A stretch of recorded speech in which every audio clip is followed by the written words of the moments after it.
17 বছরের যে ফেসিবাদী আমল আমরা পার করে জুলাই গণঅভ্যুত্থান সফল করেছিলাম, সেই 17 বছরের ফেসিবাদী কার্যক্রমকে হার মানানো পাষণ্ডতা নির্বাক করে দিয়েছে আমাদেরকে ছাত্র দলের সন্ত্রাসী বাহিনীর কার্যক্রমের মধ্য দিয়ে।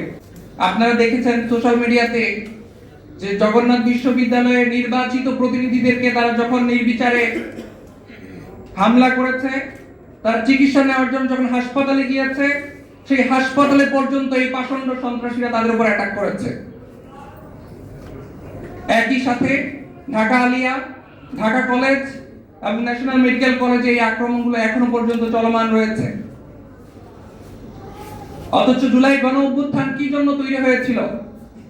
বিগত সময়ে ফেসিবাদ জনগণের কণ্ঠকে রোধ করেছিল, ক্যাম্পাসগুলোকে তাদের দখলদারিত্বে পরিণত করেছিল, সিট বাণিজ্য হয়েছে, নিয়োগ বাণিজ্য হয়েছে, প্রত্যেকটা জায়গায় চাঁদাবাজি টেন্ডারবাজিতে ভরপুর ছিল।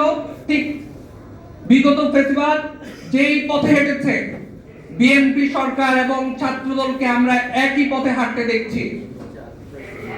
আমরা দেখতে পাচ্ছি যে একটা সরকারি রাজনৈতিক দলের ছাত্র সংগঠন কতটা নির্বিকার হলে, কতটা সন্ত্রাস এবং পাষণ্ড হলে, কতটা কর্মসূচি বিহীন হলে তারা শিক্ষার্থীদেরকে তাদের কর্মসূচিতে অ্যাট্রাক্ট করতে যখন পারছে না, যখন ব্যর্থ হচ্ছে, যখন মিছিল ডাকলে একটা হলে 5টা ছেলে পাওয়া যায় না, তখন তাদের কাছে এছাড়া অন্য কোনো উপায় নাই যে আমরা হল দখল করব, সিট বাণিজ্য করব, বৈধ সিট না দিয়ে অবৈধভাবে আমরা ছাত্রদেরকে হলে রাখবো, আমাদের দায়িত্বে রাখবো এবং তাদেরকে আমাদের মিছিল মিটিং করতে বাধ্য করব। এছাড়া তাদের কর্মসূচিতে লোক পাওয়া যাচ্ছে না, সেই জন্যই তারা এভাবে সাধারণ শিক্ষার্থীদেরকে বের করে দিয়ে হলগুলো দখল করার পায়তারা করছে।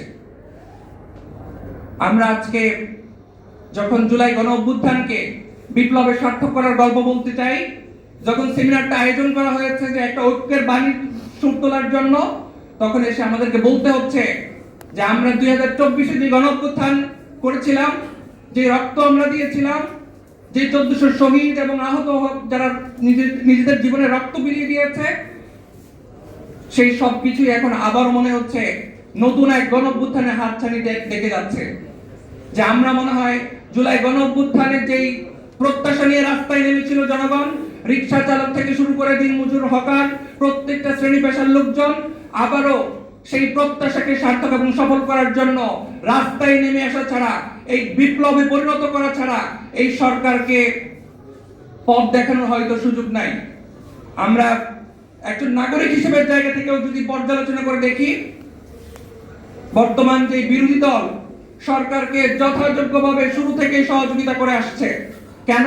কারণ আমরা জানি 17 বছরের যেই ফেসিবাদী কাঠামো, সেই ফেসিবাদী সবগুলো কাঠামো যখন রাষ্ট্রকে দুর্বল করে দিয়েছে, তখন সরকারকে সহযোগিতা না করলে এই রাষ্ট্র একটি ব্যর্থ রাষ্ট্রতে পরিণত হবে। সেই জায়গা থেকে বিরোধী দল সহ প্রত্যেকটা নাগরিক বৃন্দ প্রত্যাশা করেছিল এই সরকার যথাযোগ্যভাবে জুলাই বিপ্লবের সার্থকতা সফল পর্যায়ে নিয়ে যাবে। কিন্তু আমরা হতবাক হয়ে দেখলাম এই পুরো জুলাই মাস জুড়ে এই সরকারি দলের কোনো কর্মসূচি নাই এবং সেই জায়গা থেকে আমাদের প্রশ্ন উঠছে। এবং আপনারা জানেন যে জুলাই জাদুঘর যেটা করা হয়েছে, সেটাও উদ্বোধন করার ডেটটাকে ঠিক করা হয়েছে একেবারে সর্বশেষ দিন। পুরো মাস জুড়ে আপনার কর্মসূচি নাই এবং সর্বশেষ দিনে আপনি নিয়ে যাচ্ছেন যেন জুলাইয়ের যে উৎসব, যে চেতনা, যে আমেজ, সে যেন মানুষের কাছে ছড়াতে না পারে। কেন? কারণ হচ্ছে আপনি জুলাই বিপ্লবকে সার্থক সফল করতে চান না। কারণ হচ্ছে আপনার মাথায় আগে থেকে এই ষড়যন্ত্র আপনি এঁটেছিলেন যে জুলাই কর্মসূচি আমি না দিয়ে বরঞ্চ এই সময় আমার ছাত্র দলকে আমি লেলিয়ে দিব, আমার সন্ত্রাসী বাহিনীকে আমি লেলিয়ে দিয়ে প্রত্যেকটা সহাবস্থান যে ক্যাম্পাসে ছিল সেগুলোকে আমরা নস্যাৎ করব, ক্যাম্পাসগুলোকে আমরা দখলদারিত্বের রাজনীতি প্রতিষ্ঠা করব। এটাই ছিল তার ক্লিয়ার প্ল্যান, এটাই হচ্ছে তার সবার আগে বাংলাদেশের পরিকল্পনা। আমরা এই সরকারকে ধিক্কার জানাই।